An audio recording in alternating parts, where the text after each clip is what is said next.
Unified 911, anong matutulong namin sa'yo? Anya ti maitulong mi ken kapo. Anong may tatabang ko sa imo? Unsay akong ikatabang nimo? Ngini makadabang nami sel ka no? Sa anumang wika o dialekto, may tulong na darating sa iyo.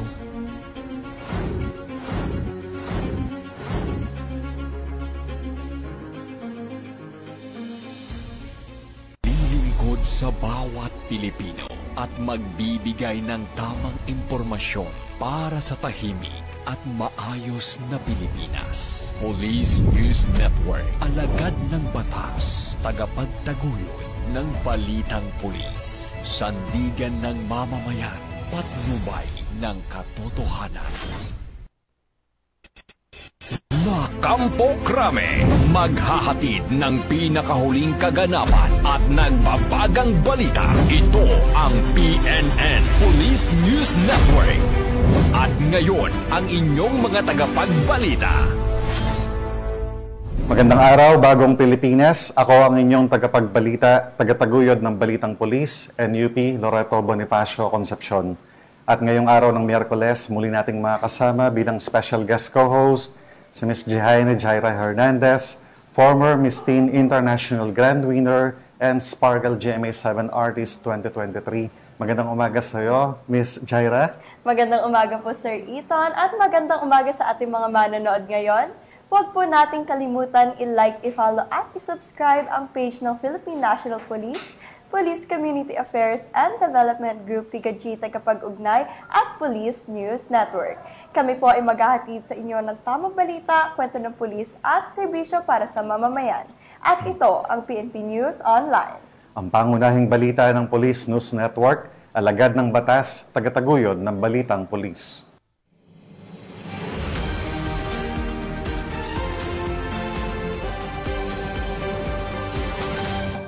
Narito ang mga balitang dapat niyong abangan.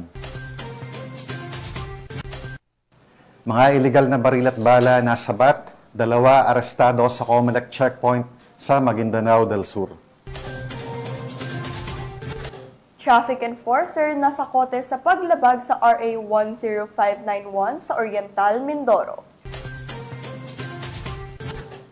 At miyembro ng Communist Terrorist Group nagbalik loob sa pamahalaan sa Tacloban City.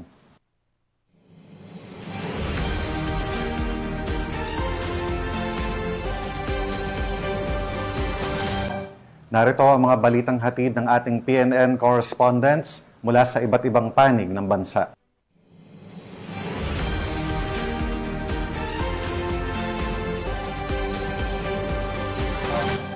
Simulan natin ang balita mula sa bahagi ng Luzon.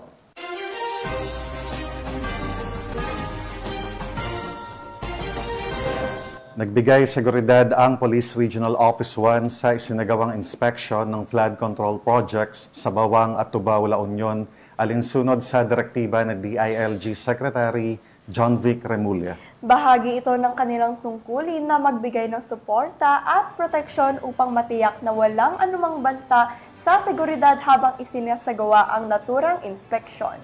Nakatutok dyan si Police Master Sergeant Robert Abella Jr. Nagbigay ng seguridad ang mga tauhan ng Police Regional Office 1 sa isinagawang inspeksyon ng malalaking flood control projects sa bayan ng Bawang at Tubao, La Union noong Setyembre 16, 2025. Pinangunahan ni Police Brigadier General Dindo R. Reyes, Regional Director ng PRO1, ang pagsama kay Independent Commission for Infrastructure Special Advisor Benjamin Magalong at Department of Public Works and Highways Secretary Vince Dizon sa pagbisita at pag-inspeksyon ng mga proyekto. Ang pagbibigay ng seguridad ng PRO1 ay alinsunod sa direktiba ng Department of Interior and Local Government Secretary John Vic Remulla, bunsod ng mga banta na natatanggap ng mga tauhan at inhinyero ng DPWH habang nagsasagawa ng inspeksyon sa mga flood control projects. Binigyang diin ni Remulla na ang presensya ng PNP ay mahalaga upang matiyak ang kaligtasan ng mga nagsasagawa ng proyekto at maiwasan ang anumang posibleng panghaharas o pananabutahe. Layunin ng inisyatiba na matiyak ang maayos at tapat na pagpapatupad ng mga proyektong pang-infrastruktura bilang tugon sa panawagan ni Pangulong Ferdinand R. Marcos Jr. na siguraduhing makikinabang ang mamamayan sa mga programang nakalaan para sa kanila. Tiniyak ng Philippine National Police ang buong pakikipagtulungan sa pagbibigay seguridad at pagsubaybay sa malalaking proyektong pang-infrastruktura na pinangungunahan ng DPWH. Sa huli, Ipinapakita ng pagkakaisa ng pamahalaan at kapulisan na ang lahat ng proyekto ay kailangang maisakatuparan ng tapat, maayos at ligtas para sa kapakanan ng mamamayan, isang hakbang tungo sa pagbuo ng isang bagong Pilipinas. Mula dito sa Ilocos Region, ako po ang inyong PNN correspondent, Police Master Sergeant Robert Abella Jr., alagad ng batas, tagataguyod ng Balitang Pulis. Maraming salamat, Police Master Sergeant Robert Abella Jr. Kulungan ng bagsak ng top 5 municipal most wanted person sa ikinasang operasyon ng Morong Municipal Police Station sa Sitio Bangbang, Barangay Binaritan, Morong, Bataan.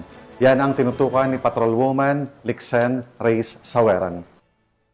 Arestado ang top 5 municipal most wanted person matapos ang ikinasang operasyon ng Morong Municipal Police Station, Bataan Police Provincial Office sa Sitio Bangbang, Barangay Binaritan, Morong, Bataan. Ayon kay Police Colonel Marites A. Salvadora, Provincial Director ng Bataan Police Provincial Office, ang sospek ay kinilalang si alias Mulong, 39 taong gulang, walang trabaho at residente ng naturang lugar. Naaresto sa bisa ng warrant of arrest para sa kasong paglabag sa Section 12, Article 2 ng Republic Act 9165 o Comprehensive Dangerous Drugs Act of 2002 sa isinagawang protective search matapos ang pag-aresto. Nakumpiska mula sa aktual na pag-iingat ng sospek ang 3 maliit na sachet ng hinihinalang shabu na may kabuuang bigat na 17 gramo at tinatayang standard drug price na 115,600 pesos. Sa kasalukuyan, ang naarestong sospek at mga ebidensya ay nasa kustodiya ng Morong MPS para sa tamang dokumentasyon, karampatang disposisyon at pagsasampa ng kaukulang kaso. Patuloy ang mas pinaigting na operasyon ng ating mga kapulisan laban sa kriminalidad at ilegal na droga upang matiyak ang kaligtasan at kapayapaan ng komunidad.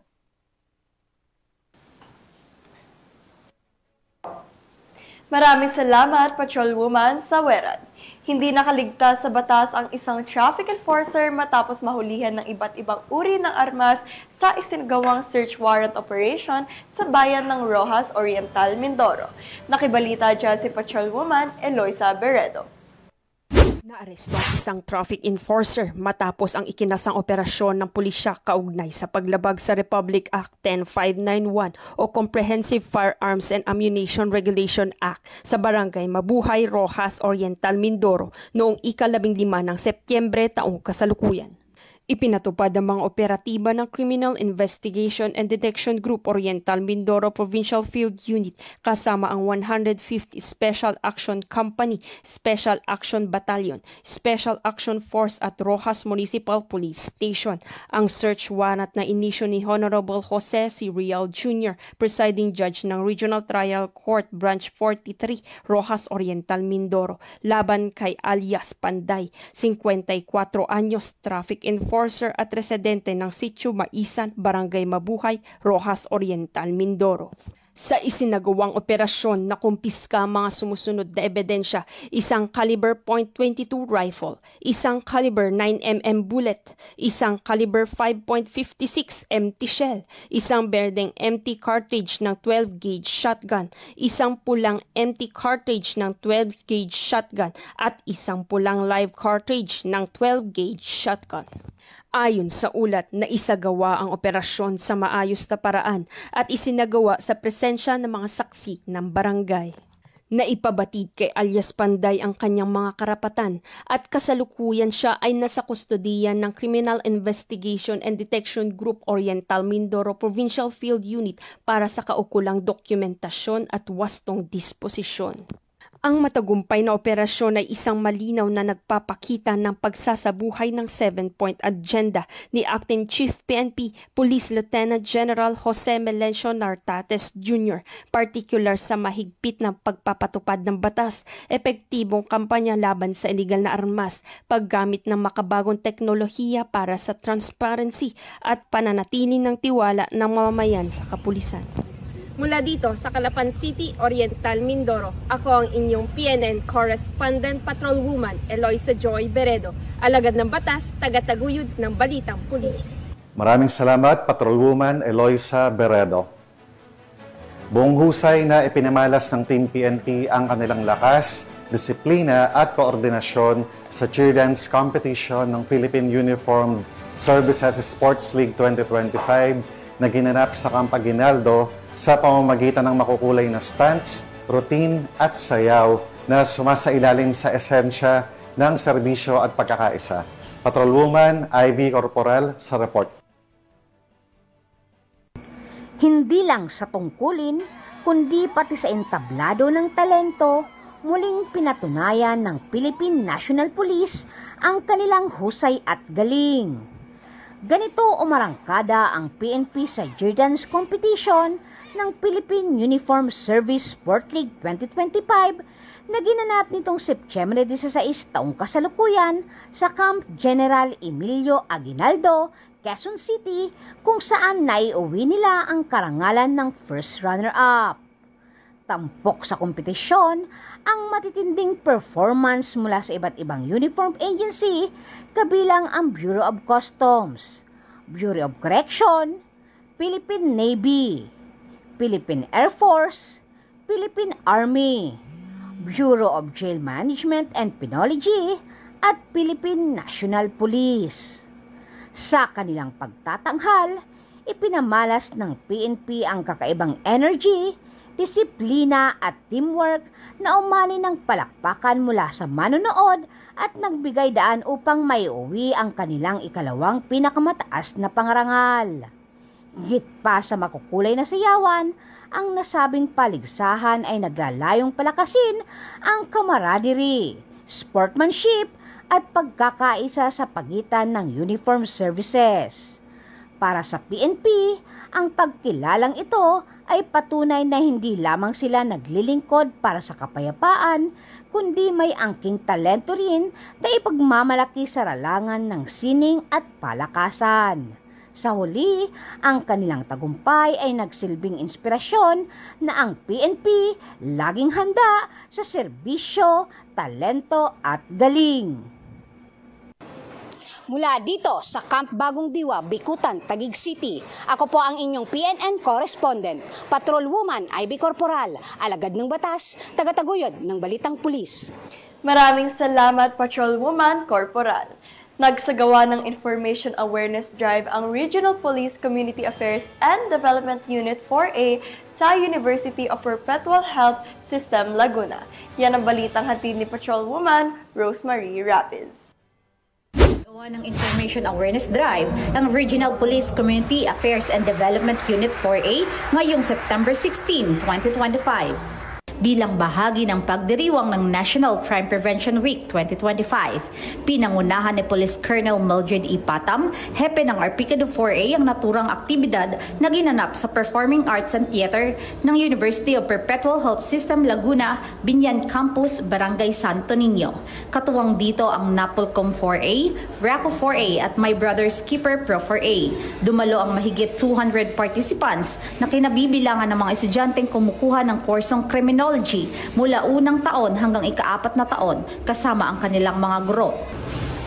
We would like from the University of Perpetual Health College of Criminology would like to extend our gratitude to Arpicado 4A for conducting this seminar and for making our students broaden their horizon when it comes to crime prevention. Hopefully, in the near future, we will be conducting again this seminar. Thank you very much. Layo ng programa na mas mapalawak ang kaalaman ng mga kabataan hinggil sa crime prevention at mas pagtibayin ang pakikipag-ugnayan ng pulisya sa mga paaralan at komunidad.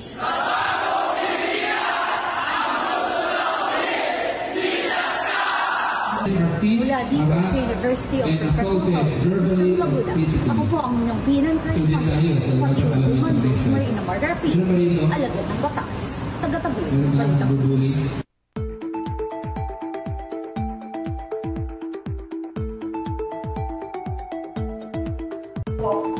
Patuloy na tinatahak ng Tropical Depression Mirasol ang Northern Luzon matapos mamataan ang sentro nito sa San Agustin, Isabela. Taglay nito ang lakas ng hangin hanggang 55 km per hour at bugso na 90 km per hour habang kumikilos pahilagang kanluran sa bilis na 25 km per hour. Itinaas ang signal number 1 sa ilang bahagi ng Luzon kabilang ang Batanes, Cagayan, Isabela, Aurora, Ilocos Norte, Ilocos Sur at iba pang karating probinsya. Inaasahang lalakas pa si Mirasol, sandaling makalabas ng Luzon at muling pumasok sa Luzon Strait ngayong gabi. Pinapayuhan ng publiko na mag-ingat sa malalakas na ulan, hangin at maalaw na karagatan, lalo na maliliit na sasakyang pandagat.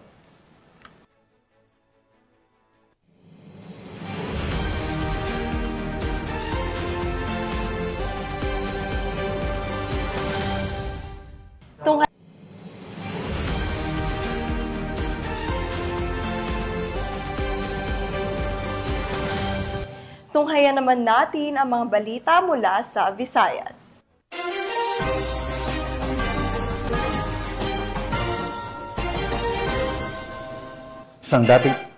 Isang dating kasapi ng Communist Terrorist Group ang tuluyang nagdesisyong iwan ang marahas na landas at muling yakapin ng pamahalaan sa Barangay 97, Cabalawan, Tacloban City. Kasabay ng kanyang pagbabalik loob, tiniyak ng mga otoridad na makakatanggap siya ng tulong mula sa reintegration program ng gobyerno. Patunay na may lugar sa lipunan para sa mga handang magbagong buhay. Patrolwoman Maria Elena Singian, ibalita. Winakasan ang pakikibaka at kusang nagbalik loob sa pamahalaan ng isang miyembro ng Communist Terrorist Group sa Barangay 97, Cabalawan, Tacloban City. Ang pagbabalik loob ay resulta ng matagumpay na panawagan at pakikipagnegosasyon ng mga tauhan ng 805th Maneuver Company Regional Mobile Force Battalion 8 kasama ang 63rd Infantry Battalion Philippine Army, Provincial Intelligence Team Samar at Regional Intelligence Unit 8. Samantala, nakatanggap naman ang nagbalik loob ng agarang tulong pinansyal at food packs mula sa mga kapulisan. Ang nasabing surrendery ay nasa kustudiya ng 805th Maneuver Company RMFB-8 para sa facilitation at dokumentasyon ng kanyang posibleng enrollment sa programa ng ating gobyerno na Enhanced Comprehensive Local Integration Program o ECLIP. Patuloy ang panawagan ng pambansang pulisya sa iba pang mga miyembro ng CTGs na iwaksina ang maling ideolohiya at magbalik loob sa ating pamahalaan upang makasama ang pamilya, mamuhay ng payapa at patuloy na sumuporta sa mga programa ng ating gobyerno. Mula dito sa Eastern Visayas, ako ang inyong PNN correspondent, Patrolwoman Maria Elena Singian, alagad ng batas, tagataguyod ng balitang pulis. Maraming salamat, Patrolwoman Maria Elena Singian. Arestado ng mga operatiba ng Mandaue City PNP ang top 10 most wanted person sa nahaharap na kasong parricide sa ikinasang operasyon sa Zamboanga City. Magbabalita riyan si Patrolwoman Flora May Asares. Tulungan ang bagsak ng top 10 most wanted person regional level na may kasong parricide matapos itong maaresto ng kapulisan ng Mandaue City sa RT Lim Boulevard, Barangay Zone 1, Zamboanga City noong ika-15 ng Setyembre ng taong kasalukuyan. Ayon kay Police Major Mark M. Navales, Station Commander ng Police Station 4 Mandaue City Police Office, bandang alas 5:30 ng hapon, nang maaresto ng mga otoridad ang sospek na si Tonton, 40 anyos, at kasalukuyang naninirahan sa Zone 6 Barangay Kawit, Zamboanga City.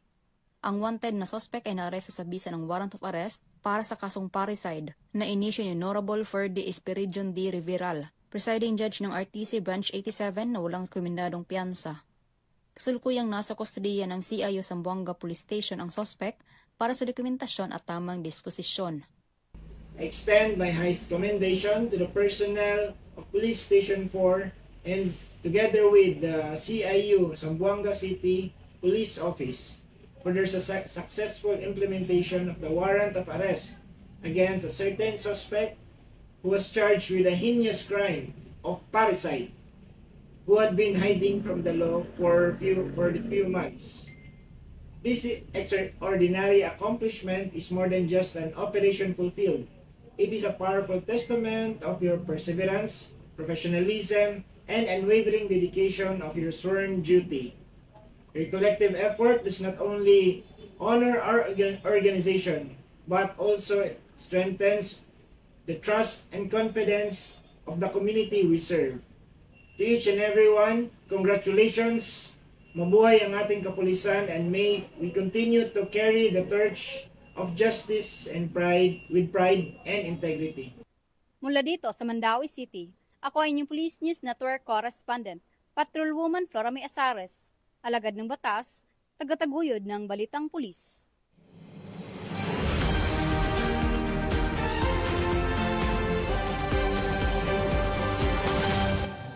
Narito naman ang mga balita mula sa bahagi ng Mindanao.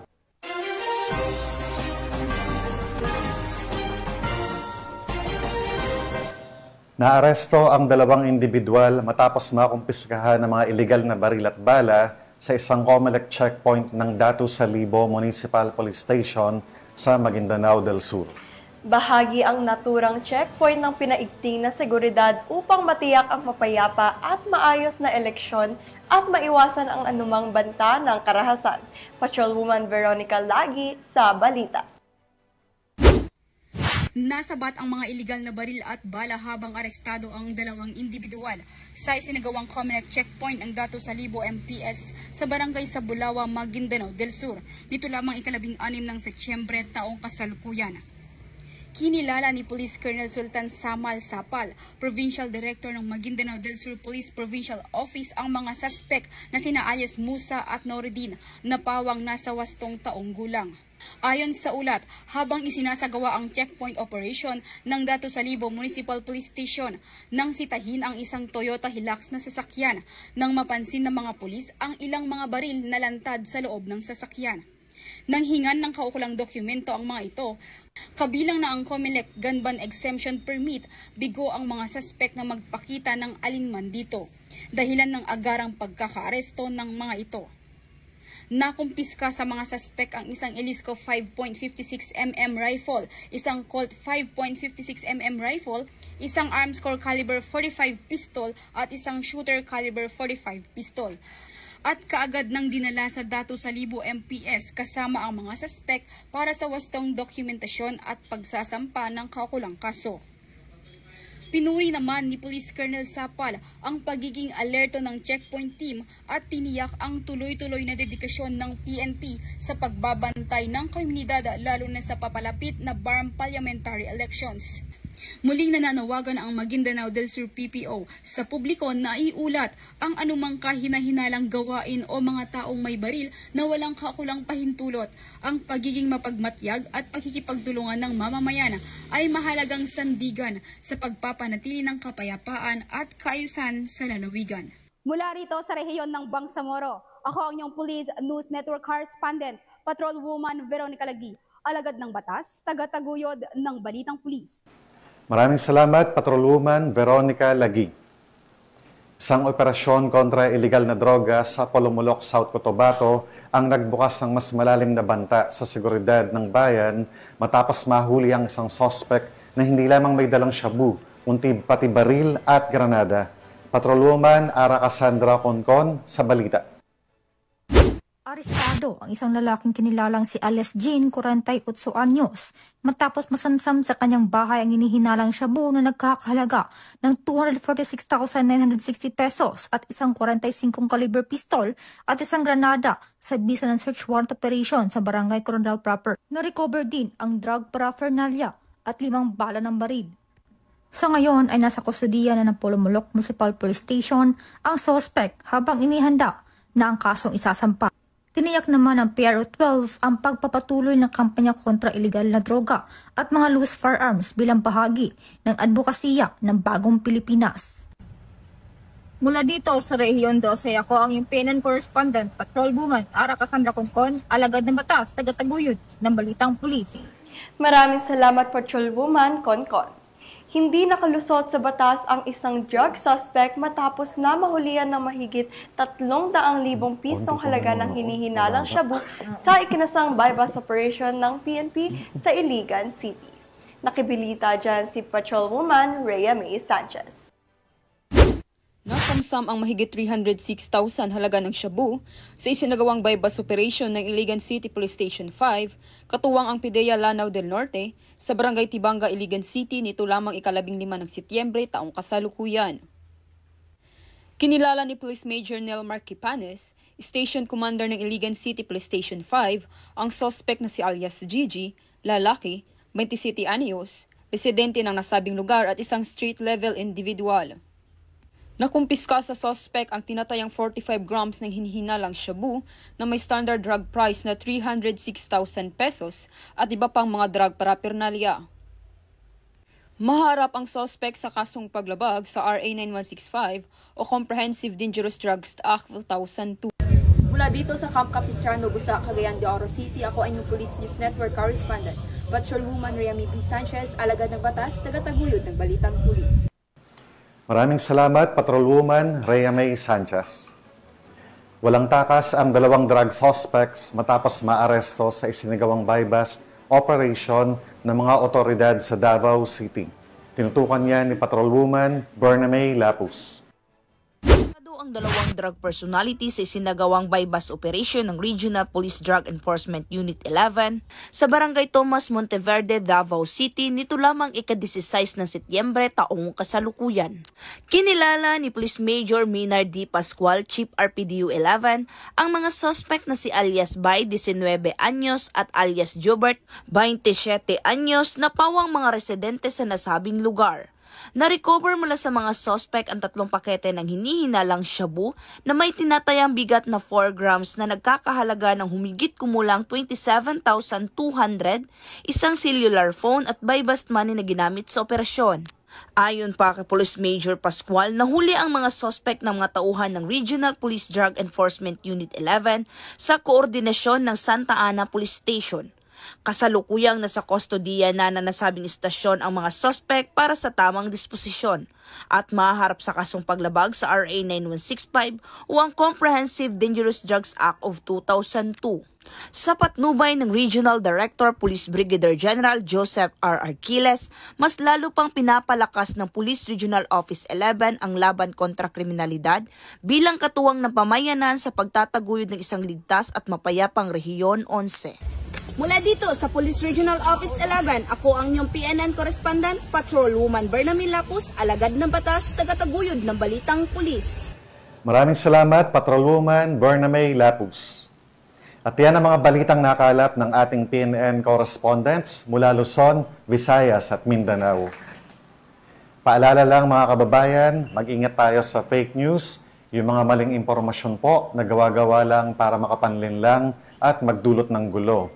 Minsan, simpleng chismis lang, pero pwede pong mag-udyok ng takot, kalituhan, o kahit away. Kaya bago tayo mag-share, i-check muna kung totoo at kung galing sa legit na source. Tandaan, sa pag-iwas sa fake news, nakakatulong po tayo para manatiling payapa at maayos ang ating mga komunidad. At bago po tayo tuluyang magtapos, nais ko pong ipaabot ang aming taos-pusong pasasalamat sa lahat ng masugid na taga-subaybay ng Police News Network. Maraming salamat po sa inyong patuloy na suporta. At syempre po, nagpapasalamat muli kami sa aming special guest co-host for today na si Miss Jaira Hernandez. Maraming salamat sa pagpapaunlak sa aming imbitasyon at pakikiisa sa layunin ng programang ito, Queen Jaira. Maraming salamat po PNN sa muling pag-imbita sa akin bilang inyong co-host. At binabati ko po ang Shamatech Empire and my relatives sa Laguna at sa Nueva Ecija. Binabati at pinapasalamatan ko rin po ang lahat ng police, doctors, nurses sa ating PNP General Hospital, particularly kay Doc Castillo at Nurse Eds po. Yan, pinapasalamatan at binabati ko rin po si Acting Chief PNP Police Lieutenant General Jose Melencio Nartates Jr., Police Major General Roderick Augustus Alba, the Director for Police Community Relations, PKG Command Group na pinamumunuan ni Police Brigadier General Marvin Joe Saro, Police Colonel Joel Serrano, Police Colonel Adonis Guzman at Police Colonel Joel Ada. Sa lahat ng personnel ng Police Community Affairs and Development Group at sa lahat ng magigiting na pulis sa buong bansa, maraming salamat sa inyong serbisyo para sa isang ligtas na pamayanan. At mga ka-PNN, 99 days na lang at Pasko na.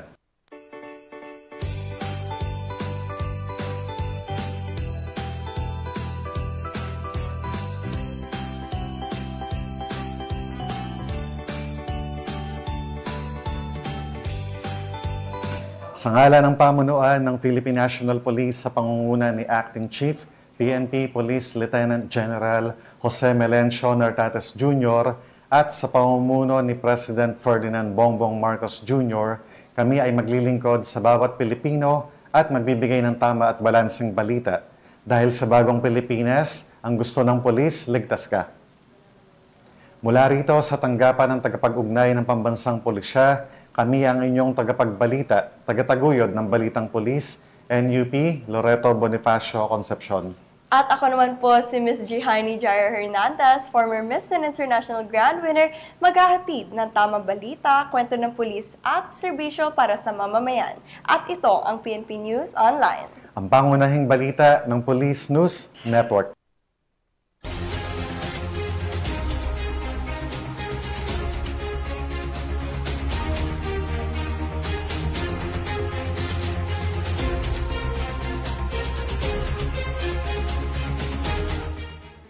Police News Network, alagad ng batas, tagapagtaguyod ng balitang pulis.